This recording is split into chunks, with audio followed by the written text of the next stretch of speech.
নমস্কাৰ মই দীপাংকৰ ৰয় আজি 10 সেপ্টেম্বৰ আজি ওয়াৰ্ল্ড সুইসাইড প্ৰিভেনশন ডে অৰ্থাৎ বিশ্ব আত্মহত্যা প্ৰতিৰোধ দিবস প্ৰতি বছৰে সেপ্টেম্বৰ মাহটো সুইসাইড প্ৰিভেনশন মান্থ অৰ্থাৎ আত্মহত্যা প্ৰতিৰোধ মাহ হিসাবে উদযাপন কৰা হয় আৰ সেপ্টেম্বৰ মাহৰে 10 তাৰিখে সুইসাইড প্ৰিভেনশন ডে সেলিব্ৰেট কৰা হয় আপোনালোকে হয়তো জানিলে আচৰিত হ'ব বিশ্বজুৰি প্ৰতি বছৰে 7,40,000তকৈও অধিক লোকে আত্মহত্যা কৰে আৰু ভাৰতত তাৰ সংখ্যা 1,70,000তকৈও অধিক গোটেই বিশ্বত প্ৰতি 100টা ডেথ কেছৰ এগেইনষ্ট এটা সুইসাইড কেছ থাকে আৰু ভাৰতত তাৰ সংখ্যা 12তকৈও অধিক অৰ্থাৎ 100টা যদি ডেথ কেছ থাকে তাৰ 12টাতকৈও অধিক কেছ সুইসাইডৰ হয় সুইসাইডৰ কাৰণ বহুত হ'ব পাৰে হেতু হয়তো ওয়াৰ্ক প্ৰেসাৰ হ'ব পাৰে হতাশা হ'ব পাৰে নাইবা ঘৰুৱা কন্ট্ৰোল হ'ব পাৰে নাইবা ফ্যামিলি প্ৰেসাৰ হ'ব পাৰে বিভিন্ন ধৰণৰ কাৰণ হ'ব পাৰে কাৰণ যেই নহওক কিয় যেতিয়া তাৰ আউটকাম সুইসাইড হৈ পৰে হেতু কেৱল ব্যক্তিজনৰ কাৰণে নহয় হেতু গোটেই সমাজখনৰ কাৰণে এটি দুখৰ বিষয় মানৱ সমাজৰ বাবে প্ৰতিটো জীৱনৰে মূল্য আছে প্ৰতিটো জীৱনৰে অৰ্থ আছে আৰু এই সমাজখনৰো প্ৰতিটো জীৱনৰ প্ৰতি কিছু দায়িত্ববোধ আছে আমি হয়তো আমাৰ আশেপাশে এনেকুৱা বহুত লোক দেখো যিজনে হয়তো নিজৰ লগতে বহুত সংঘাত কৰি আছে নিজৰ জীৱনত বহুত ষ্ট্ৰাগল কৰি আছে কিছু সিচুৱেচনৰ পৰা ওলাই আহিবলৈ হয়তো হেতু শাৰীৰিকভাৱে নহলেও মানসিকভাৱে গতিকে আমি যেতিয়া তেনে ব্যক্তিৰ সন্মুখীন হও বা তেনে ব্যক্তিৰ বিষয়ে জানো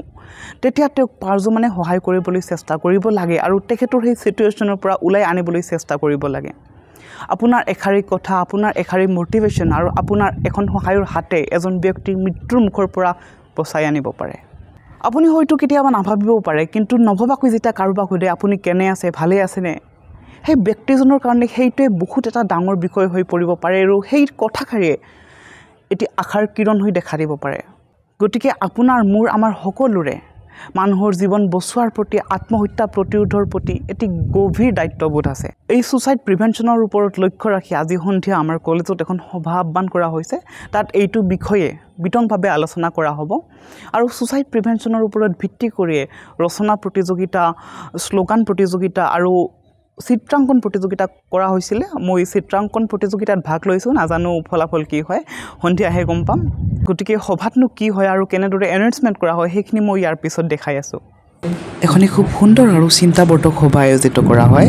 য'ত সাইকিয়াট্ৰি ডিপাৰ্টমেন্টৰ প্ৰফেসৰ সাইকোলজিষ্ট আৰু বিভিন্ন সেক্টৰৰ বিজ্ঞ ব্যক্তিসকলে সুইসাইড ৰিলেটেড বিভিন্ন বিষয়ৰ তথ্য দাঙি ধৰে যেহেতু আমিবোৰ ভৱিষ্যতৰ স্বাস্থ্য সেৱক গতিকে এই বিষয়ৰ সৈমুখ জ্ঞান থকাটো আমাৰ বাবে খুবেই জৰুৰী শেষত এইচডিচাৰে প্ৰতিগৰাকী ষ্টুডেণ্টৰ লগত বাৰ্তালাপ কৰি আমাৰ মতামত জানিবলৈ চেষ্টা কৰে আৰু আমাৰ মনত থকা জিজ্ঞাসা দূৰ কৰি বিভিন্ন প্ৰশ্নৰ উত্তৰ দিয়ে শেষত আজিৰ প্ৰতিযোগিতাসমূহৰ ফলাফলৰ লগতে পুৰস্কাৰো বিতৰণ কৰা হয় চিত্ৰাঙ্কন প্ৰতিযোগিতাত ময়ো এটি স্থান দখল কৰিবলৈ সক্ষম হওঁ ছবিখনি ইয়া মই আপোনালোকৰ সন্মুখত স্ক্ৰীনত দাঙি ধৰিছোঁ মিটিং শেষ হ'ল ইভেণ্টটো যথেষ্ট ধুনীয়া ইভেণ্ট আছিলে বহুত ভাল আছিলে বহুত কিছু শিকিব পাৰিলোঁ আৰু প্ৰাইজ এটাও পালোঁ খুব ভাল লাগিলে আৰু আপোনালোকক অশেষ ধন্যবাদ প্ৰতিটো ভিডিঅ'তে যথেষ্টখিনি মৰম দি আছে আপোনালোকৰ এই মৰম পালে আকৌ আগবাঢ়ি যাবলৈ প্ৰেৰণা পাওঁ উৎসাহ পাওঁ গতিকে আপোনালোককো বহুত বহুত ধন্যবাদ